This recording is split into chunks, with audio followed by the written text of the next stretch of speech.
Hey everyone, so the temperatures have finally gotten pretty good around here at night. It's staying consistently above 50, so we're pretty excited because we get to start planting today and get our beds going. Finally, we get to plant our annuals, and it just feels like forever right now. And I think everybody up north still, you guys are having snow. Yeah. And I know it's been kind of a weird year for us gardeners to get out there and start, planting our annuals. And we had to wait and have them in the garage for some couple of days, and but it just seemed like forever for us because we usually we were in a zone 8 B, so 8B in North Carolina, and we were already it was already warm. It was already nice. It was great to start planting in early April, but here we had to wait till mid-May. So here we are. We're getting ready to plant these beds here. We have some shade beds here underneath this huge maple tree, and so we came up with some pretty good ideas on what we want to do here. First of all, this was an area that when we first got here, I was like, hydrangeas. And I was already sad when we got here because I had to get rid of some of the big leaf hydrangeas. Yep. All of them I had to get rid of. But we got, I think, I'm very happy that we're going to try something different now, some other type. And we're going to talk about those hydrangeas. Yeah, so I mean, and this is definitely a video for those of you that have a shadier area who want to experience the colorful, plantings and blooms, showing you guys that you don't need a full sun area to have lots of color. So we're putting together a good looking bed that's going to have some great color pop. It's going to be nice here in the back and can tolerate the shade as well as some sun. And we've just been working in little areas of the garden is not that big. We're not working with a big area. So we're trying to make every space possible as special as we can. With providing as much pretty as we can, and also growing things that are edibles here and there. Now, I don't think we're going to do any edibles on this side. No. But we're excited for all the color that, it's what, the back where we come in and out, the gate, the back gate. Oh, yeah. So I thought it was very important to have some pretty right here. So I think Amber should talk about the beds. Yep, so we're gonna start to get planting, but I want to show you guys the beds. So these beds, being that we deal with a lot of slopes here and a lot of uneven ground here, and the soil conditions are kind of different here, so we had to kind of improvise in what we do. So the beds that I built here were kind of improvising the way I built it with the slope to be able to accommodate for what we want to put in there. But I think it actually came out nice, and I think you guys are going to enjoy the way we planted this, and some ideas on how to actually plant on an area like this, and especially in a shady area. So and it's a temporary garden. So we have to be careful what we do because things cannot stay permanent here. So when we think of planting things and think of doing beds, we have to get really creative when we're going to do these things. And reminder that the plants are not going to be there for a long time, maybe 2-3 years. Maybe 2-3 years at most 3 years. But okay, we're gonna start getting planted, and as we go along, we'll talk about some of the plants that we're using because I'm pretty sure you guys are excited to see what we're planting, and we have some pretty awesome plants that we're putting in here that are gonna do really, really well in this area. so before we start removing everything, I need to explain that we have the plants already there. When the weather started getting better, we started bringing them out. And one thing I like to do is sit plants in the space that I'm going to plant them to see how they react to the lighting, wind, whatever the case is around this area. And I've had them for a good, maybe about a week now. And they've done great. So we're leaving them here, and this is the place it's going to go. So I'm going to go ahead and continue removing plants, and I'll have Ambrose talk about, I'm thinking this is the star of this area. I'm definitely going to be the star of this area. Alright, so this guy is a Let's Dance Big Easy. It's from the Let's Dance series hydrangeas. And this one is absolutely awesome. It's a big leaf hydrangea, a macrophylla hydrangea, which normally the older macrophylla hydrangeas only bloom on old wood. But the cool thing about this one is it blooms on old wood as well as new wood. So when these blooms right here through summer start to die off, the new growth will actually produce more blooms, which will go well into fall. And it's a pretty awesome hydrangea. Give you some of the details on it right here. It's for sun or part shade, so it's going to do absolutely well back here. It's hardy through zone 5 through 9, and it grows about 2 to 3 feet tall and wide. So it's a perfect little hydrangea for this area that we have here in front of the fence here in these beds. So we're pretty excited about it. And like I said, it blooms from early summer to late summer. So depending on your gardening zone, it may go all the way in through to a fall with some blooms. And they start off with this nice green color, and then it turns into this pink right here that you see. and then sometimes goes back into green towards the end of the season. And again, like I said, with the new growth, it's going to produce new blooms. All right, so we're pretty excited to get this one going. It's going to be the star of the show. We're excited to put these in there. Now we have 4 of these because we have 2 beds. We have one that you see behind us right here, and then another one on the other side of the fence. And again, we'll show some pictures up there so you can see exactly what it's going to look like before and then after they're all completed planting. So let's get going. We're going to get the rest of the stuff. Angie's moving the plants out of there. We're going to just fill them up with soil, and then we'll get going with the rest of it. Alright guys, so as to not to make this video any longer, I just wanted to show you guys real quick what we did. So with the bed, we basically just built a shell around the fence here so it doesn't take up too much room, but also put landscape fabric on the bottom because there's roots from this maple tree that are just traveling all along this. And I tacked up some landscape fabric up against the fence here so the soil doesn't seep through the gaps here. We got our water irrigation already ready to go. Once we fill it up with soil, I'll just raise it up a little bit, cover it up once we get the plants in there as well. But that's pretty much all there is to this bed real quick. It's just a quick and easy shell to keep the soil contained and our plants in here in this area. So let's get started filling this up with soil and we'll start planting.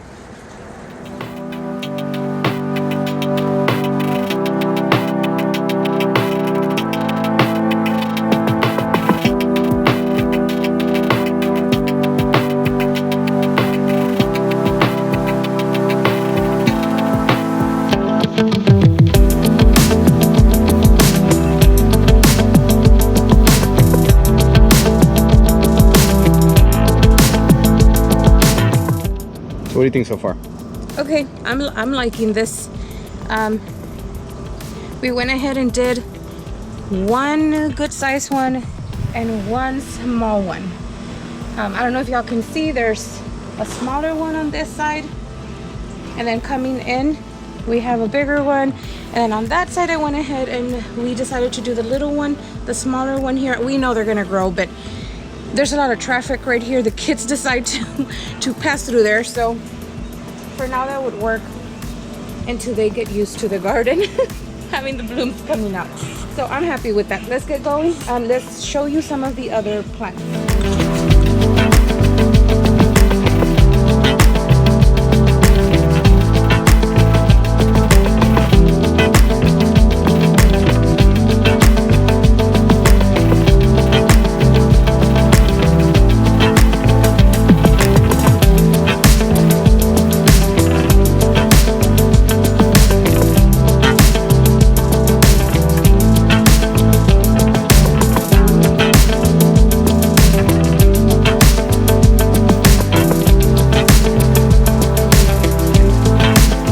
Okay, so we talked about doing shade plants in this garden bed over here, but we do get some afternoon sun over here, so we have to kind of supplement with some of the plants that will do really, really well with some sun and shade. So what we have here is the Colorblaze Torchlight.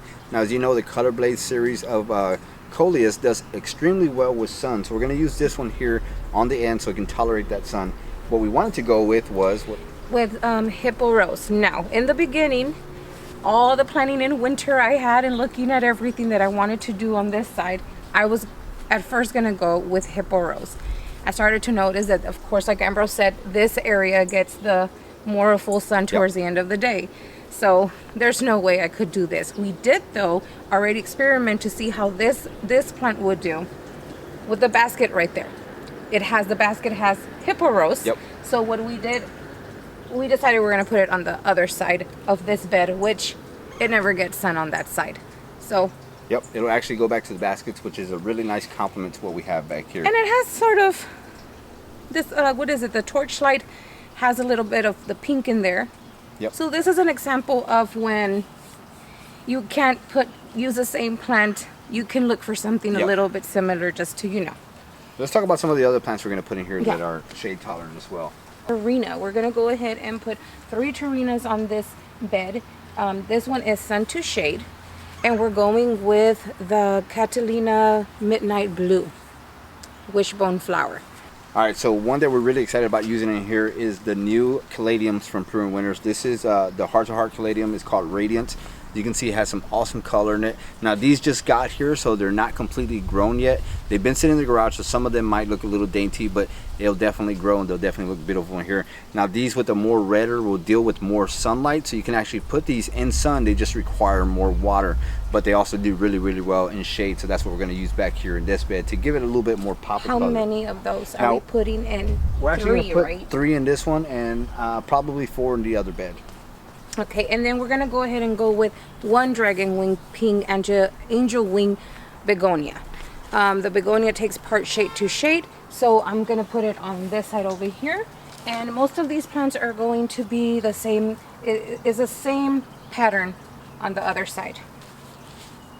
All right, now this one is a new potato vine from True Winners. It's called Sweet Caroline Red Hawk. And what's amazing about this potato vine is that not only does it trail, but it has an awesome look.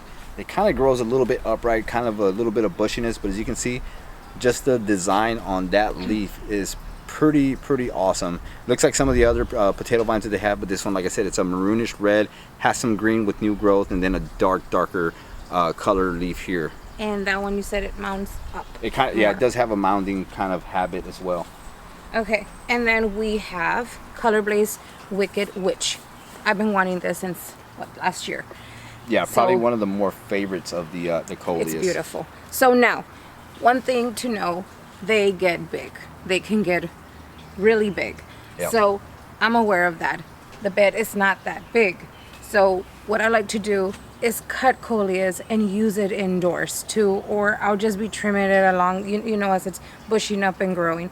But it's not that sunny here, so it might not. No, like I said, it's a shadier area, so it may stay a little bit more compact. I know we've grown the Colorblaze series in sun, and they get huge. So it's an experiment too. We're gonna see, and we'll be coming back, and so y'all can see and doing videos, so you can see how the plants are growing. But that's kind of the color scheme we're going here. It's a little bit of the reddish, the darker, and pink, darker, a lot of pink, yeah, pink, darker reds. And then with the hydrangeas, that's obviously going to look stunning here. So we're going to get all this planted in, then we'll show you guys what it looks like at the end here. Yes.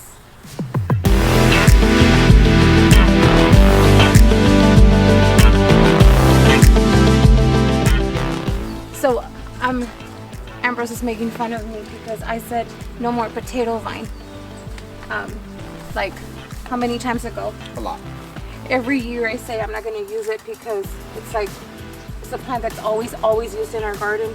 But I always say how important it is to use a potato vine in our garden because it's a temporary garden and it grows really quick and fast, and you can put it in shade or sun, full sun. So, and to be honest, there's just so many more pretty potato vines coming out from Proven Winners that I had to try this one too.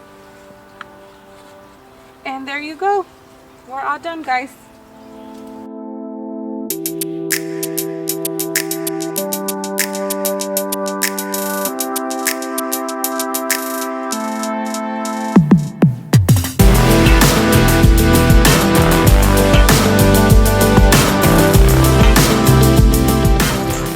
So we're just about done here. We have plenty of plants in these beds. Right here towards the entrance to the gate, we noticed that there's going to be a little bit of a gap, but we thought about what we want to do here because of that gap. So we have plenty of caladiums here that are nice and bright red and pink colors. So we figured let's add some pop to it to match back to the hanging baskets right here, which have the diamond frost. Now, in order to match back to the diamond frost, what I'm going to go ahead and put here is I'm going to put a caladium. Now, the caladium that I'm putting here is called Snowdrift. I have these from bulbs. These are jumbo bulbs. So we're going to put this right here at the entrance on both sides. That way we have just a little bit of pop of white in the beds, and I think it's going to look really nice and really complement, again, the hanging baskets and the rest of the bed here with all the red and pinks and maroonish colors, especially with the hydrangeas having that greenish white tone with the pink. So with these bulbs, all we're going to do is basically, these bulbs only need to go down about 2 inches, so we're only going to do about 2 inches, put them in there. We're going to add some bulb tome in there, that way the roots really take a hold of it.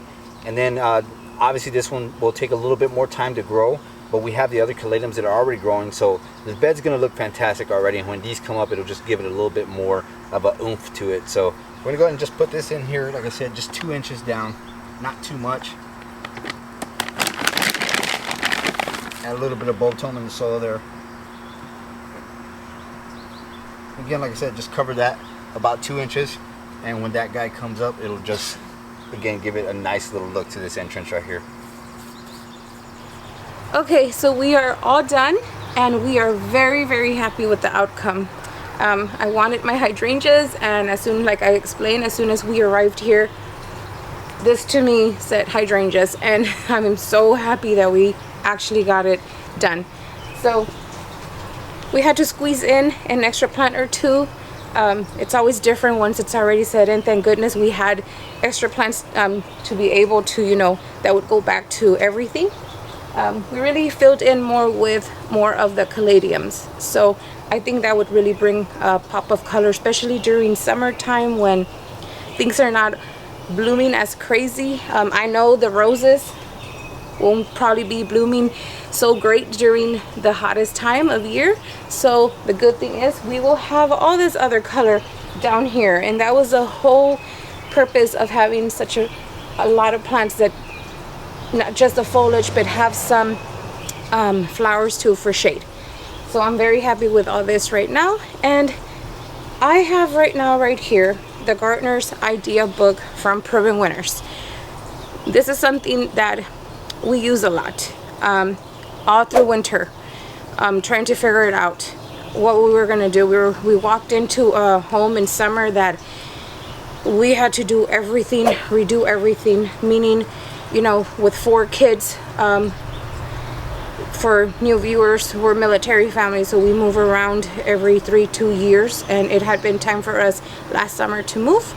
So yeah, we had a lot going for us. We knew we wanted to continue a garden in our new place, but we didn't know what we were going to walk into, and we walked into a lot of different areas to garden, so very different gardening than the last place.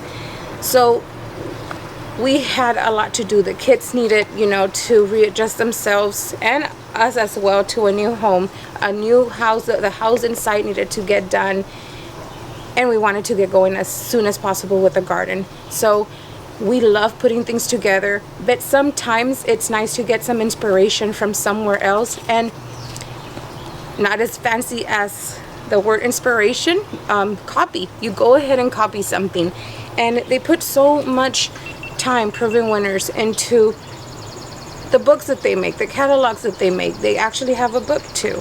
So what I wanted to explain, I know that sometimes we get questions on where do we get inspired from. Sometimes we do come up with our own things. We're not professional landscapers by any means, we just love to garden.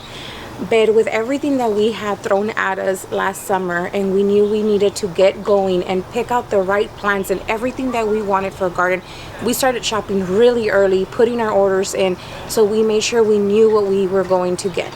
As soon as I saw what Proven Winners had put out, I just knew this section right here, that's what I wanted. I told Ambrose, I think that would be perfect if we could make some beds on the side of the fence, on the both sides, and go ahead and go with something like this. But the great thing about it is, yes, go ahead and copy, go ahead and get really inspired, but there's always something of your personality put in there. Like, we love roses, so the roses are in there now. We, you know, use a couple of other different plants in here in the beds that weren't all the same from the catalog. We went ahead and did our baskets so it could go back to it. So we figured out other ways and made it our own in another way. And I think that's just an important thing to do if you don't know where to start. Whatever the situation, like we had just a crazy summer and everything that we had to do. We're still trying, guys, to get used to the area and still trying to get the house going. But a garden is important to us because it's a place that we can come out and we can enjoy. So this is where we got our inspiration for this year. We do love to put things together on our own, but it was crazy. So this came from a lot of help. So if any of y'all want to go ahead and get inspired, don't know where to start from, this is a great place. You don't have to use the same colors. You can use other plants. You can adjust it to how you want, and always go and check out the Proven Winners website because they have so much information in there of all you have to do is put in your zone. It'll show you the plants that you need for your area as well. We are not completely done with this area, although I am very happy that finally we are done with the 2 beds on the both sides. I'm still working on the side with other little pots and things to just spruce up the area with more greenery. I'm going to plant some sprinter boxwoods later on in containers. Another thing that I wanted to show you guys is that we are going back and forth what to do right here to cover the bottom of the bed. So we couldn't find the rocks that we wanted, and Ambrose actually found a bag of white rocks, so we went with that. I wasn't so happy about it, but then we let some time go by, and I thought about it that it did go perfect with the house. The house has white trimming on it, so it went perfect. And the kids love it, so I'm gonna have the kids have some fun filling out the rest of the beds with the rocks and just put a little bit of ourselves in there. So thank you very much for watching, guys, and I hope that we were able to inspire you in one way or another, so you can bring something beautiful to your garden as well. So thank you very much for watching, and we will see you later. Bye.